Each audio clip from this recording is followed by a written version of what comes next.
Oke, selamat pagi semuanya. Untuk hari ini kita akan membahas 20 soal yang sudah Bapak kirim tadi dan mempersiapkan kalian untuk mengerjakan 20 soal itu. Gimana dengan soalnya? Mudah-mudahan kalian bisa menjawabnya dengan tepat dan benar. Nah, soal-soal itu saya adaptasi dari kumpulan soal biologi, kumpulan soal OSN biologi. Nah, apa sih bedanya OSN dan KSN? Sebenarnya sama aja. Untuk tahun ini pemerintah pusatnya mengganti nama menjadi KSN, yaitu Kompetisi Sains Nasional. Kalau kemarin kan OSN Olimpiade Sains Nasional. Oke, kita masuk saja untuk soal nomor 1. Berikut ini yang bukan merupakan faktor penyebab terjadinya peningkatan keragaman makhluk hidup adalah, maka jawabannya adalah sekresi. Jelas sekali, karena sekresi itu adalah pengeluaran zat sisa yang sudah tidak dibutuhkan lagi oleh tubuh. Seperti apa? Seperti pengeluaran enzim dan hormon. Tetapi masih bisa dimanfaatkan. Itu bedanya antara sekresi dan ekskresi. Kalau sekresi ini pengeluaran zat sisa yang masih diperlukan oleh tubuh.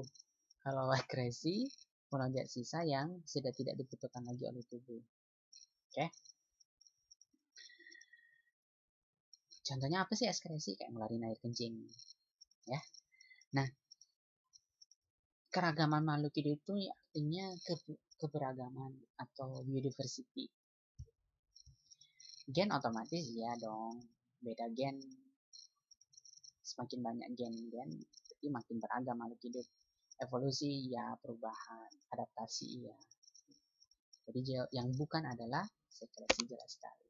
Jadi keragaman makhluk hidup dapat terjadi dikarenakan adanya 3 faktor: mutasi gen, proses adaptasi, dan evolusi. Nah, faktor yang mempengaruhi terjadinya keanekaragaman hayati ada 2, yaitu faktor gen dan faktor lingkungan. Lanjut soal nomor 2. Sel tumbuhan dan hewan memiliki persamaan dan perbedaan organel. Organel yang ditemukan pada sel tumbuhan dan hewan adalah, jadi dia ini organelnya juga dimiliki hewan, juga dimiliki tumbuhan. Pertemuan sebelumnya kita sudah membahas mengenai organel sel tumbuhan sama hewan. Oke, Bapak munculkan lagi gambarnya. Ini adalah gambar sel hewan, ini adalah gambar sel tumbuhan. Jadi sel hewan itu memiliki sentriol, kalau tumbuhan nggak ada sentriolnya di sini. Kemudian sel tumbuhan memiliki sel wall atau dinding sel, memiliki vakuola, memiliki kloroplas, sedangkan sel hewan tidak punya.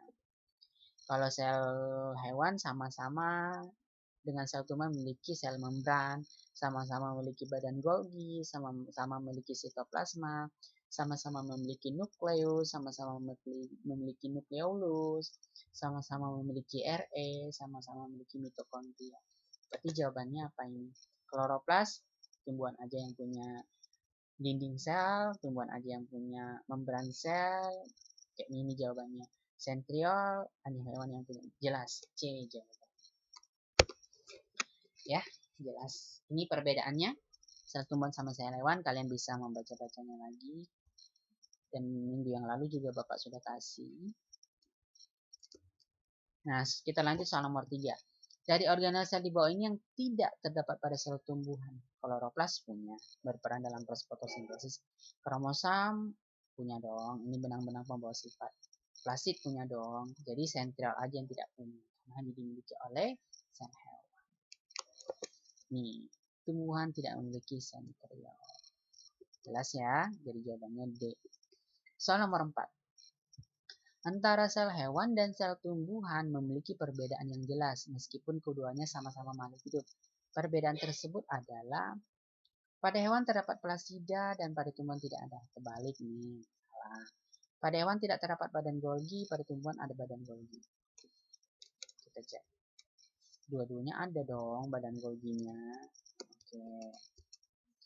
Soal nomor pilihan jawaban yang C. Pada hewan terdapat badan Golgi, pada tumbuhan tidak ada. No, dua-duanya punya. Jadi otomatis jawabannya adalah D. Pada tumbuhan terdapat mikrotubulus, pada hewan tidak ada. Apa sih mikrotubulus? Mikrotubulus itu terdiri dari dua suku kata, mikro dan tubulus. Artinya mikro itu kecil, tubulus itu tabung. Tabungnya berbentuk silindris, benang silindris memanjang. Fungsinya apa? Yaitu sebagai rangka sel. Ini. Dia mempertahankan bentuk sel, jadi bentuk sel tetap. Oke ya, kita lanjut soal nomor 5. Sel eukariotik atau yang memiliki membran inti memiliki membran nukleus sehingga nukleus dapat dipisahkan dari organel lainnya di dalam nukleus. Gen terdapat di dalam gen ini benang-benang gen itu membawa sifat, penentu sifat terdapat di mana? Berarti jawabannya adalah kromatin. Di dalam nukleus, membran nuklir terdapat medium setengah cairan yang di dalam terdapat kromosom atau benang-benang pembawa sifat. Biasanya kromosom itu tampak sebagai struktur yang memanjang dan sulit diamati kalau hanya menggunakan mikroskop cahaya. Jadi harus menggunakan mikroskop elektron. Nah, dalam keadaan ini disebut dengan kromatin. Nah, jadi jelas kromatin itu terdapat di dalam gen itu terdapat di dalam kromatin. Lanjut soal nomor 6. Leukoplas berfungsi membentuk dan menyimpan lemak adalah, jadi plasida itu terbagi menjadi beberapa bagian. Ada kloroplas, ada leukoplas, amiloplas. Nah, yang berfungsi membentuk dan menyimpan lemak apa sih? Kita bahas satu-satu. Kalau amiloplas ini fungsinya adalah memproduksi dan menyimpan pati. Pati itu karbohidrat. Nah, umumnya ditemukan pada tumbuhan vegetatif seperti umbi, kentang, dan umbi yang lainnya. Kemudian elaioplast ini jawabannya. Dia membentuk dan menyimpan lemak. Kemudian kalau kloroplas jelas dia berperan dalam proses fotosintesis karena mengandung klorofil. Kalau kromoplas ini biasanya dia organel yang memenuhi fungsi organel yang bertanggung jawab dalam mengumpulkan pigmen selain pigmen hijau. Jadi pigmen orange, merah, atau kuning. Itu fungsi dari kromoplas. Yang paling konkret dalam kehidupan sehari-hari kayak wortel. Wortel kan warna orange tuh. Yang berfungsi yang berperan dalam pigmen-pigmen di dalam itu adalah kromoplas. Lanjut soal nomor 7. Makhluk hidup dikatakan tergolong dalam spesies yang sama apabila spesies itu adalah suatu individu yang sejenis apabila dikawinkan menghasilkan keturunan yang sama, keturunan yang fertil atau subur. Jadi nggak mungkin kambing kawinnya sama ular, nggak bisa karena beda spesies. Jadi spesies itu kalau dikawinkan menghasilkan keturunan. Contohnya, jadi jawabannya apa nih? C lah ya, jika dikawinkan menghasilkan keturunan yang fertil. Ya kambing ya, kawin sama kambing karena satu spesies. Nih, spesies adalah kelompok makhluk hidup yang dapat melakukan perkawinan antar sesamanya dan menghasilkan keturunan yang subur atau fertil.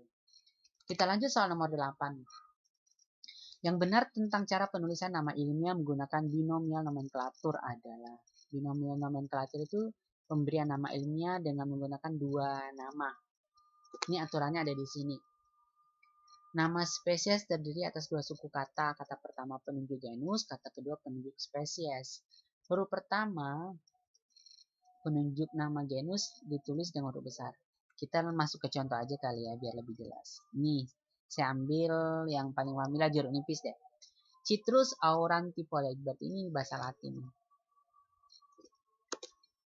Kata pertama penunjuk genus, kata kedua penunjuk spesies. Berarti ini adalah genus, ini adalah spesies. Kemudian huruf pertama adalah penunjuk nama genus ditulis huruf besar. Nih, C ini huruf besar nih, yang lainnya huruf kecil. Oke. Kemudian huruf pertama penunjuk spesies digunakan huruf kecil. Oke, ini huruf kecil. Kemudian nama spesies menggunakan bahasa Latin. Superior, sudah sangat jelas ini. Citrus aurantifolia, itu bahasa Latin. Kemudian ditulis dengan garis bawah, cetak miring atau huruf tebal. Ini kita tulisnya cetak miring, udah sangat jelas ya.